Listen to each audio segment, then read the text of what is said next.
بسم اللہ الرحمن الرحیم۔ معزز سامعین، قصص قرآنی اور انبیاء علیہم السلام کے سوانح حیات اور ان کی دعوت حق کی مستند ترین تاریخ پر ہندوستان کے مشہور عالم دین حضرت مولانا محمد حفظ الرحمن صاحب سیوہاروی رحمۃ اللہ علیہ کی تألیف قصص القرآن جلد اول کی 7ویں قسط پیش خدمت ہے۔ اس قسط سے مسلسل 3 قسطوں تک حضرت نوح علیہ السلام کا قصہ قرآن و حدیث کی روشنی میں بیان ہوگا۔ اس کتاب کی خاص بات یہ ہے کہ اس میں اسرائیلیات کو کوئی جگہ نہیں ہے۔ حضرت نوح علیہ السلام کے قصے میں درج ذیل عنوان بیان ہوں گے۔ حضرت نوح علیہ السلام پہلے رسول ہیں۔ نسب نامہ۔ قرآن عزیز میں حضرت نوح علیہ السلام کا تذکرہ۔ قوم نوح، دعوت و تبلیغ اور قوم کی نافرمانی، بینائے سفینہ، پسر نوح، کوہ جودی، طوفان نوح عام تھا یا خاص، پسر نوح کی نسبی بحث، ایک اخلاقی مسئلہ، چند ضمنی مسائل۔ حضرت نوح علیہ السلام پہلے رسول ہیں۔ حضرت آدم علیہ السلام کے بعد یہ پہلے نبی ہیں جن کو رسالت سے نوازا گیا۔ صحیح مسلم باب شفاعت میں حضرت ابو ہریرہ رضی اللہ عنہ سے ایک طویل روایت ہے، اس میں یہ تصریح ہے، یا نوح انت اول الرسل الی الارض، اے نوح آپ زمین پر سب سے پہلے رسول بنائے گئے ہیں۔ جس انسان پر خدا کی وحی نازل ہوتی ہے وہ نبی ہے، اور جس کو جدید شریعت بھی عطا کی گئی ہو وہ رسول ہے۔ نسب نامہ۔ علم الانساب کے ماہرین نے حضرت نوح علیہ السلام کا نسب نامہ اس طرح بیان کیا ہے: نوح بن لامک بن متشالح بن اخنوخ بن خنوخ بن یارد بن مہلئیل بن قینان بن انوش بن شیش علیہ السلام بن آدم علیہ السلام۔ اگرچہ مورخین اور تورات سفر تکوین نے اسی کو صحیح مانا ہے، لیکن ہم کو اس کی صحت میں شک اور تردد ہے، بلکہ یقین کے ساتھ کہا جا سکتا ہے کہ حضرت آدم علیہ السلام اور حضرت نوح علیہ السلام کے درمیان ان بیان کردہ سلسلوں سے زیادہ سلسلے ہیں۔ تورات میں خلق آدم اور ولادت حضرت نوح نیز وفات آدم اور ولادت نوح کے درمیانی مدت کا جو تذکرہ ہے، ہم اس کو بھی نقل کر دینا مناسب سمجھتے ہیں۔ البتہ یہ بات پیش نظر رہے کہ تورات کے عبرانی، سامی اور یونانی زبان کے نسخوں میں بہت زیادہ اختلاف ہے، اور اس بحث پر علامہ شیخ رحمۃ اللہ ہندی کیرانوی رحمۃ اللہ علیہ کی مشہور کتاب اظہار حق قابل مطالعہ ہے۔ بہرحال تورات سے منقول نقشہ حسب ذیل ہے۔ باپ کی عمر کتنی تھی جب بیٹا پیدا ہوا؟ حضرت آدم علیہ السلام 130 سال کے تھے جب ان کے بیٹے حضرت شیش علیہ السلام کی پیدائش ہوئی۔ حضرت شیش علیہ السلام 150 سال کی عمر کے تھے جب ان کے بیٹے انوش پیدا ہوئے۔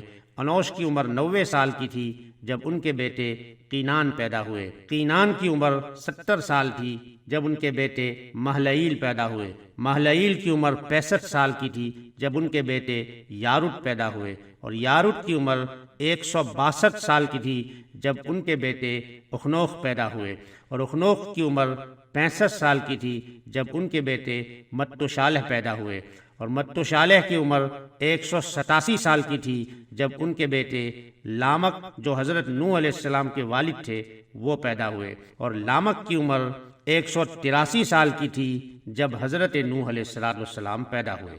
مدت درمیان خلق آدم اور ولادت نوح 1056 سال۔ حضرت آدم علیہ السلام کی عمر 930 سال۔ مدت درمیان وفات آدم اور ولادت نوح 126 سال۔ آپ اگر ان دونوں نقشوں کے درمیان حسابی مطابقت کرنا چاہیں تو کامیاب نہیں ہو سکیں گے، اس لیے کہ سطور بالا سے یہ حقیقت واضح ہو چکی ہے، یہ سب تخمین و ظن پر مبنی ہے۔ اسی وجہ سے اس مسئلے میں تورات کے مختلف نسخوں میں بھی کافی اختلاف و انتشار پایا جاتا ہے۔ قرآن عزیز میں حضرت نوح علیہ السلام کا تذکرہ۔ قرآن عزیز کے معجز نما نظم کلام کی یہ سنت ہے کہ وہ تاریخی واقعات میں سے جس کسی واقعے کو بیان کرتا ہے تو اپنے مقصد واعظ و تذکیر کے پیش نظر واقعے کی انہی جزئیات کو نقل کرتا ہے جو مقصد کے لیے ضروری ہیں، اور اجمال و تفصیل اور تکرار واقعے میں بھی صرف ایک ہی مقصد اس کے سامنے ہوتا ہے، اور وہ یہی موعظۃ و عبرت کا مقصد ہے۔ چنانچہ اسی اسلوب بیان کے مطابق قرآن عزیز نے حضرت نوح علیہ السلام کے واقعے کا اجمالی اور تفصیلی ذکر 43 جگہ کیا ہے، جس کا ثبوت مستور ذیل جدول سے ہوتا ہے۔ سورہ آل عمران، سورۃ النساء، انعام، اعراف، توبہ، یونس، ہود، ابراہیم، اسراء، مریم، انبیاء، حج، مؤمنون، فرقان، شعراء، عنکبوت، احزاب، صافات، صاد، غافر، شورى، قاف، ذاریات، نجم، قمر، حدید، تحریم اور سورہ نوح۔ لیکن اس واقعے کی اہم تفصیلات صرف سورہ اعراف، سورہ ہود، سورہ مؤمنون، سورہ شعراء، سورہ قمر اور سورہ نوح ہی میں بیان ہوئی ہیں۔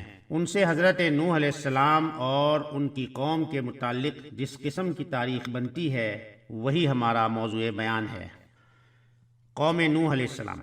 حضرت نوح علیہ السلام کی بعثت سے پہلے تمام قوم خدا کی توحید اور صحیح مذہبی روشنی سے یکسر ناآشنا ہو چکی تھی اور حقیقی خدا کی جگہ خود ساختہ بتوں نے لے لی تھی۔ غیر اللہ کی پرستش اور اصنام یعنی بتوں کی پرستش ان کا شعار تھا۔ دعوت و تبلیغ اور قوم کی نافرمانی۔ آخر سنت اللہ کے مطابق ان کی رشد و ہدایت کے لیے بھی انہی میں سے ایک ہادی اور خدا کے سچے رسول نوح علیہ السلام کو مبعوث کیا گیا۔ حضرت نوح علیہ السلام نے اپنی قوم کو راہ حق کی طرف پکارا اور سچے مذہب کی دعوت دی، لیکن قوم نے نہ مانا اور نفرت و حقارت کے ساتھ انکار پر اصرار کیا۔ امراء اور رؤساء قوم نے ان کی تکذیب و تحقیر کا کوئی پہلو نہ چھوڑا اور ان کے پیروں نے انہی کی تقلید و پیروی کے ثبوت میں ہر قسم کی تذلیل و توہین کے طریقوں کو حضرت نوح علیہ السلام پر آزمایا۔ انہوں نے اس بات پر تعجب کا اظہار کیا کہ جس کو نہ ہم پر دولت و ثروت میں برتری حاصل ہے اور نہ وہ انسانیت کے رتبے سے بلند فرشتہ ہیکل ہے، اس کو کیا حق ہے کہ وہ ہمارا پیشوا بنے اور ہم اس کے احکام کی تعمیل کریں۔ وہ غریب اور کمزور افراد قوم کو جب حضرت نوح علیہ السلام کا تابع اور پیرو دیکھتے تو مغرورانہ انداز میں حقارت سے کہتے، ہم ان کی طرح نہیں ہیں کہ تیرے تابع فرمان بن جائیں اور تجھ کو اپنا مقتدیٰ مان لیں۔ وہ سمجھتے تھے کہ یہ کمزور اور پست لوگ نوح علیہ السلام کے اندھے مقلد ہیں، نہ یہ ذی رائے ہیں کہ ہماری طرح اپنی جانچی پرکھی رائے سے کام لیتے، اور نہ ذی شعور ہیں کہ حقیقت حال کو سمجھ لیتے، اور اگر وہ حضرت نوح علیہ السلام کی بات کی طرف کبھی توجہ دیتے تو ان سے اصرار کرتے کہ پہلے ان پست اور غریب افراد قوم کو اپنے پاس سے نکال دے، تب ہم تیری بات سنیں گے، کیونکہ ہم کو ان سے گھن آتی ہے اور ہم اور یہ ایک جگہ نہیں بیٹھ سکتے۔ حضرت نوح علیہ السلام اس کا ایک ہی جواب دیتے کہ ایسا کبھی نہ ہوگا، کیونکہ یہ اللہ کے مخلص بندے ہیں۔ اگر میں ان کے ساتھ ایسا معاملہ کروں جس کے تم خواہش مند ہو تو خدا کے عذاب سے میرے لیے کوئی جائے پناہ نہیں ہے۔ میں اس کے دردناک عذاب سے ڈرتا ہوں۔ اس کے یہاں اخلاص کی قدر ہے، امیر و غریب کا وہاں کوئی سوال نہیں ہے۔ نیز ارشاد فرماتے ہیں کہ میں تمہارے پاس اللہ کی ہدایت کا پیغام لے کر آیا ہوں، نہ میں نے غیب دانی کا دعویٰ کیا ہے اور نہ فرشتہ ہونے کا، خدا کا برگزیدہ پیغمبر اور رسول ہوں، اور دعوت و ارشاد میرا مقصد اور نصب العین ہے۔ اس کو سرمایہ دارانہ بلندی، غیب دانی یا فرشتے ہیکل ہونے سے کیا واسطہ؟ یہ کمزور اور نادار افراد قوم جو خدا پر سچے دل سے ایمان لائے ہیں تمہاری نگاہ میں اس لیے حقیر و ذلیل ہیں کہ وہ تمہاری طرح صاحب دولت و مال نہیں ہیں، اور اسی لیے تمہارے خیال میں یہ نہ خیر حاصل کر سکتے ہیں اور نہ سعادت، کیونکہ یہ دونوں چیزیں دولت و حشمت کے ساتھ ہیں، نہ کہ نکبت و افلاس کے ساتھ۔ سو واضح رہے کہ خدا کی سعادت و خیر کا قانون ظاہری دولت و حشمت کے تابع نہیں ہے، اور نہ اس کے یہاں سعادت و ہدایت کا حصول و ادراک سرمایہ کی رونق کے زیر اثر ہے، بلکہ اس کے برعکس طمانینت نفس، رضا الہی، غنائے قلب اور اخلاص نیت و عمل پر موقوف ہے۔ حضرت نوح علیہ السلام نے یہ بھی بارہا تنبیہ کی کہ مجھ کو اپنی اس ابلاغ دعوت اور ارسال ہدایت میں نہ تمہارے مال کی خواہش ہے نہ جاہ و منصب کی، میں اجرت کا طلبگار نہیں ہوں۔ اس خدمت کا حقیقی اجر و ثواب تو اللہ ہی کے ہاتھ میں ہے اور وہی بہترین قدردان ہے۔ غرض سورہ ہود حق و تبلیغ کے ان تمام مکالموں، مناظروں اور پیغامات حق کے انہی ارشادات عالیہ کا ایک غیر فانی ذخیرہ ہے۔ فقال الملأ الذين كفروا من قومه ما نراك إلا بشرا مثلنا وما نراك اتبعك إلا الذين هم أراذلنا بادي الرأي وما نرى لكم علينا من فضل بل نظنكم كاذبين قال يا قوم أرأيتم إن كنت على بينة من ربي وآتاني رحمة من عنده فعميت عليكم أنلزمكموها وأنتم لها كارهون وَيَا قَوْمِ لَا أَسْأَلُكُمْ عَلَيْهِ مَالًا إِنْ أَجْرِيَ إِلَّا عَلَى اللَّهِ وَمَا أَنَا بِطَارِدِ الَّذِينَ آمَنُوا إِنَّهُمْ مُلَاقُو رَبِّهِمْ وَلَكِنِّي أَرَاكُمْ قَوْمًا تَجْهَلُونَ وَيَا قَوْمِ مَنْ يَنصُرُنِي مِنَ اللَّهِ إِنْ طَرَدتُّهُمْ أَفَلَا تَذَكَّرُونَ وَلَا أَقُولُ لَكُمْ عِنْدِي خَزَائِنُ اللَّهِ وَلَا أَعْلَمُ الْغَيْبَ وَلَا أَقُولُ إِنِّي مَلَكٌ وَلَا أَقُولُ لِلَّذِينَ تَزْدَرِي أَعْيُنُكُمْ لَنْ يُؤْتِيَهُمُ اللَّهُ خَيْرًا اللَّهُ أَعْلَمُ بِمَا فِي أَنفُسِهِمْ إِنِّي إِذًا لَمِنَ الظَّالِمِينَ۔ اس پر قوم کے ان سرداروں نے جنہوں نے کفر کی راہ اختیار کی تھی کہا، ہم تو تم میں اس کے سوا کوئی بات نہیں دیکھتے کہ ہماری ہی طرح کے ایک آدمی ہو، اور جو لوگ تمہارے پیچھے چلے ہیں ان میں بھی ان لوگوں کے سوا کوئی دکھائی نہیں دیتا جو ہم میں ذلیل و حقیر ہیں اور بے سوچے سمجھے تمہارے پیچھے ہوئے ہیں۔ ہم تو تم لوگوں میں اپنے سے کوئی برتری نہیں پاتے بلکہ سمجھتے ہیں کہ تم جھوٹے ہو۔ نوح علیہ السلام نے کہا، اے میری قوم کے لوگو، تم نے اس بات پر بھی غور کیا اگر میں اپنے پروردگار کی طرف سے ایک دلیل روشن پر ہوں اور اس نے اپنے حضور سے ایک رحمت بھی مجھے بخش دی ہو، یعنی راہ حق دکھا دی ہو، مگر وہ تمہیں دکھائی نہ دے، تو میں اس کے سوا کیا کر سکتا ہوں جو کر رہا ہوں؟ کیا ہم جبرن تمہیں راہ دکھا دیں حالانکہ تم اس سے بیزار ہو؟ لوگو، یہ جو کچھ میں کر رہا ہوں تو اس پر مال و دولت کا تم سے طالب نہیں، میری خدمت کی مزدوری جو کچھ ہے صرف اللہ پر ہے، اور یہ بھی سمجھ لو کہ جو لوگ ایمان لائے ہیں وہ تمہاری نظروں میں کتنے ہی ذلیل ہوں، مگر میں ایسا کرنے والا نہیں کہ اپنے پاس سے انہیں ہنکا دوں۔ انہیں بھی اپنے پروردگار سے ایک دن ملنا ہے اور وہ ہم سب کے اعمال کا حساب لینے والا ہے، لیکن میں تمہیں سمجھاؤں تو کس طرح سمجھاؤں؟ میں دیکھتا ہوں کہ تم ایک جماعت ہو حقیقت سے جاہل۔ اے میری قوم کے لوگو، مجھے بتاؤ، اگر میں ان لوگوں کو اپنے پاس سے نکال باہر کروں اور اللہ کی طرف سے مواخذہ ہو جس کے نزدیک معیار قبولیت ایمان و عمل ہے، نہ تمہاری گھڑی ہوئی شرافت و رذالت، تو اللہ کے مقابلے میں کون ہے جو میری مدد کرے گا؟ افسوس تم پر، کیا تم غور نہیں کرتے؟ اور دیکھو، میں تم سے یہ نہیں کہتا کہ میرے پاس اللہ کے خزانے ہیں، نہ یہ کہتا ہوں کہ میں غیب کی باتیں جانتا ہوں، نہ میرا یہ دعویٰ ہے کہ میں فرشتہ ہوں۔ میں یہ نہیں کہتا کہ جن لوگوں کو تم حقارت کی نظر سے دیکھتے ہو اللہ انہیں بھلائی نہیں دے گا جیسا کہ تمہارا اعتقاد ہے۔ اللہ ہی بہتر جانتا ہے جو کچھ ان لوگوں کے دلوں میں ہے۔ اگر میں تمہاری خواہش کے مطابق ایسا کہوں تو ہی ایسی بات کہی، میں ظالموں میں سے ہو گیا۔ سورہ ہود رکوع نمبر 3۔ بہرحال حضرت نوح علیہ السلام نے انتہائی کوشش کی کہ بدبخت قوم سمجھ جائے اور اللہ کی رحمت کی آغوش میں آ جائے، مگر قوم نے نہ مانا، اور جس قدر اس جانب سے تبلیغ حق میں جدوجہد ہوئی اسی قدر قوم کی جانب سے بغض و عناد میں سرگرمی کا اظہار ہوا، اور ایذا رسانی اور تکلیف دہی کے تمام وسائل کا استعمال کیا گیا، اور ان کے بڑوں نے عوام سے صاف صاف کہہ دیا کہ تم کسی طرح ود، سوا، یغوث، یعوق اور نصر جیسے بتوں کی پرستش کو نہ چھوڑو۔ یہی وہ مباحث ہیں جن کو سورہ نوح میں تفصیل سے بیان کیا گیا ہے، اور جو بلا شبہ ہدایت و دلالت کے مہم و مسائل کو آشکار کرتے ہیں۔ بسم اللہ الرحمن الرحیم۔ اِنَّا أَرْسَلْنَا نُوحًا إِلَىٰ قَوْمِهِ أَنْ أَنذِرْ قَوْمَكَ مِنْ قَبْلِ أَنْ يَأْتِيَهُمْ عَذَابٌ أَلِيمٌ قَالَ يَا قَوْمِ إِنِّي لَكُمْ نَذِيرٌ مُبِينٌ أَنِ اعْبُدُوا اللَّهَ وَاتَّقُوهُ وَأَطِيعُونِ يغفر لكم من ذنوبكم ويؤخركم إلى أجل مسمى إن أجل الله إذا جاء لا يؤخر لو كنتم تعلمون قال رب إني دعوت قومي ليلا ونهارا فلم يزدهم دعائي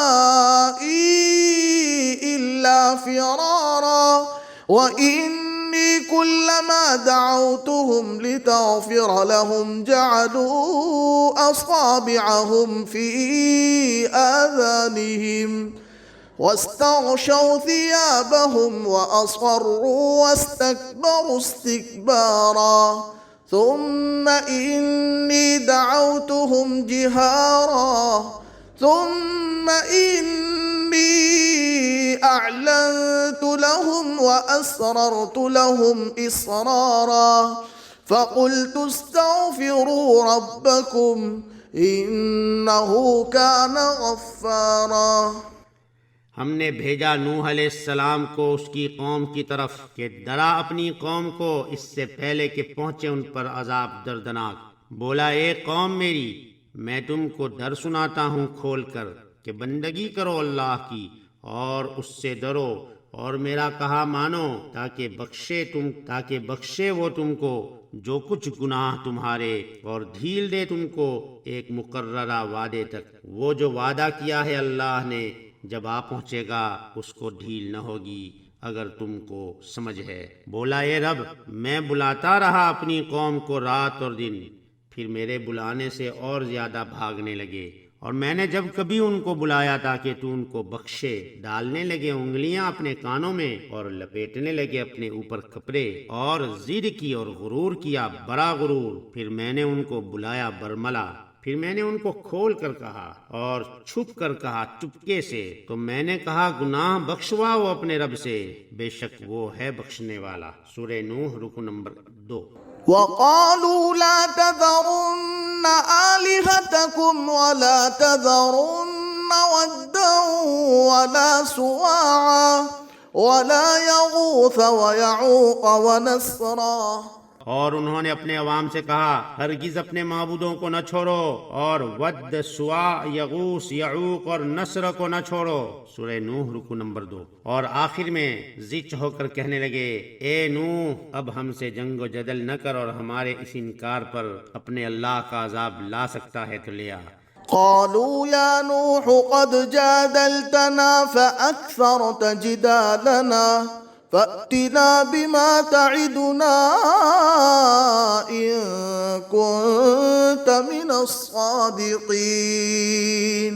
وہ کہنے لگے نوح، تو نے ہم سے جھگڑا کیا اور بہت جھگڑا کیا، اب اس کو ختم کر، اور جو تو نے ہم سے عذاب الہی کا وعدہ کیا ہے وہ لیا۔ حضرت نوح علیہ السلام نے سن کر ان کو جواب دیا کہ عذاب الہی میرے قبضے میں نہیں ہے، وہ تو اس کے قبضے میں ہے جس نے مجھ کو رسول بنا کر بھیجا ہے، وہ چاہے گا تو یہ سب کچھ بھی ہو جائے گا۔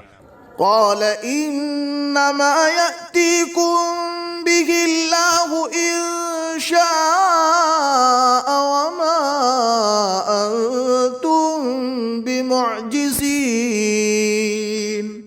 نوح علیہ السلام نے کہا ضرور اگر اللہ چاہے گا تو اس عذاب کو بھی لے آئے گا اور تم اس کو تھکا دینے والے نہیں ہو۔ بہرحال جب قوم کی ہدایت سے حضرت نوح علیہ السلام بالکل مایوس ہو گئے اور اس کی باطل کشی اور عناد اور حد دھرمی ان پر واضح ہو گئی، اور قرآنی تصریح کے مطابق سارے 900 سال کی پیہم دعوت و تبلیغ کا ان پر کوئی اثر نہ دیکھا تو سخت ملول و پریشان خاطر ہوئے۔ تب اللہ تعالیٰ نے ان کی تسلی کے لیے فرمایا وَأُوحِيَ إِلَى نُوحٍ أَنَّهُ لَن يُؤْمِنَ مِن قَوْمِكَ إِلَّا مَن قَدْ آمَنَ فَلَا تَبْتَئِسْ بِمَا كَانُوا يَفْعَلُونَ۔ اور نوح پر وحی کی گئی کہ جو ایمان لے آئے وہ لے آئے، اب ان میں سے کوئی ایمان لانے والا نہیں ہے، بس ان کی حرکات پر غم نہ کر۔ جب حضرت نوح علیہ السلام کو یہ معلوم ہو گیا کہ ان کے ابلاغ حق میں کوتاہی نہیں ہے بلکہ خود نہ ماننے والوں کی استعداد کا قصور ہے اور ان کو اپنی سرکشی کا نتیجہ، تب ان کے اعمال اور کمینہ حرکات سے متاثر ہو کر اللہ تعالیٰ کی درگاہ میں یہ دعا فرمائی رب لا تذر على الأرض من الكافرين ديارا إنك إن تذرهم يضلوا عبادك ولا يلدوا إلا فاجرا كفارا۔ اے پروردگار، تو کافروں میں سے کسی کو بھی زمین پر باقی نہ چھوڑ، اگر تو ان کو یوں ہی چھوڑ دے گا تو یہ تیرے بندوں کو بھی گمراہ کر دیں گے اور ان کی نسل بھی انہی کی طرح نافرمان پیدا ہوگی۔